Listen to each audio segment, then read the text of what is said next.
Good morning, guys. This is Mona. Welcome to Plant Therapy. If it's your first time, please subscribe. Come back again. Let me know how you like the channel. For those of you who are returning, welcome back. And I got plant mail. Let's just get right to it. From the Hoya shop. Last night, I did record the unboxing.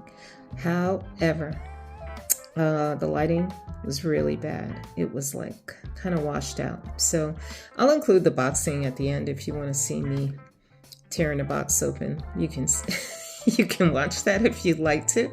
But anyway, let's get right to it. I want to show you this plant. This is not the reason I went shopping, but since I was ordering one plant, I figured let me get another one if the price is right. And this is what I ended up getting. Beautiful. Oh my God. So gorgeous. Look at those leaves. This is the Hoya sipitangensis, and this originates from the Sipitang, Sabah, Malaysia area, discovered years ago. I'll put the year on the screen.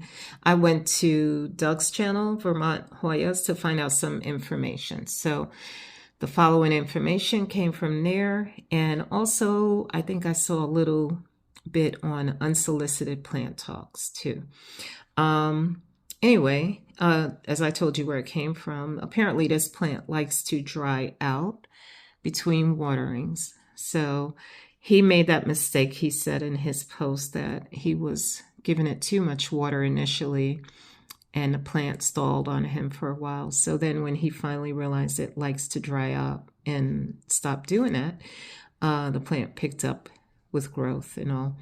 So apparently it will drop leaves if you don't give it ample sunlight or light. Apparently it will sun stress to a beautiful red, which would be nice because then when it flowers, the flowers are said to be a creamy white with a red center. And if you go on his channel, you can see pictures of the plant when it flowered for him. Beautiful. Beautiful fuzzy little flowers. They're gorgeous. But I'll try to include a picture if I can. The fragrance is said to be a very light, sweet fragrance, which is fine by me. Now, some people think that this plant might be the same as Hoya walleniana. Now, I don't have one of those. I've been eyeing them for a while, but I haven't added that to my collection yet. So apparently they're listed separately in a book called Hoyas of Borneo. And I think I'm going to get that because you know how much I love Hoyas. That will probably be a nice book to own. But yeah, that's all I have, I think, on this one. Hoya sipitangensis. Now, the reason why I went on was this next plant I'm going to show you. Hold on a minute and I will get that for you. Okay, guys, so here is the second plant, the reason why I went looking in the first place.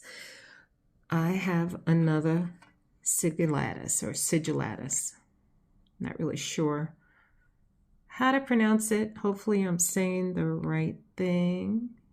And I got one. Now, you know, I'll insert a picture of my other baby, the round leaf sigillatus I have, and how great it's been doing for me. So it just made me realize that I need more of these in my collection. Now, this you see a little slight sun stressing here. I will definitely be putting this under my grow lights for now. And I did go on to Doug's channel to get a little insight into this, and also Unsolicited Plant Talks had a little tidbit about it. So apparently, first of all, it's a trailing epiphyte. It's so gorgeous. Apparently, it can tolerate lower humidity. The flowers are said to be strongly sweet fragrance, orange flowers with a caramel scent, which I find very interesting. That should be nice. So apparently it can tolerate a little lower humidity is what I found. And let's see. But of course, if it's more humid, it's not gonna hate it since Those are the conditions it's used to. But you can grow these with a little less humidity. This is the first winter that I went without using any of my humidifiers. And so far, most of my plants have done well. So the less I have to use those, I should do it for my own self, especially now that it's allergy season. But yeah, love this. It's a very long piece. I love it. But I think I will repot this into something. It keeps tipping over. Well, apparently I also found out from Doug's channel that it doesn't want to dry out. It likes to stay slightly damp. Now, with my other one, the round leaf, I put it in a self-watering pond situation and it took off. And it's under grow lights, which apparently this plant does well with grow lights. What else? Apparently, once it's happy, don't move it, is what it said on his channel. He's had some struggles with the plant over the years. So he did a little research and included some advice based on the research he found. So I trust his sources of information as well, and his opinion, of course. So yeah, so I intend to do just what I did with my round leaf. Put it in a pond. I think it'll weigh the plant down because this keeps tipping over. This is such a light mix here. I can't tell you how many times it's tipped over on me. It has good roots in there. So hopefully it doesn't go into shock when I make that transition.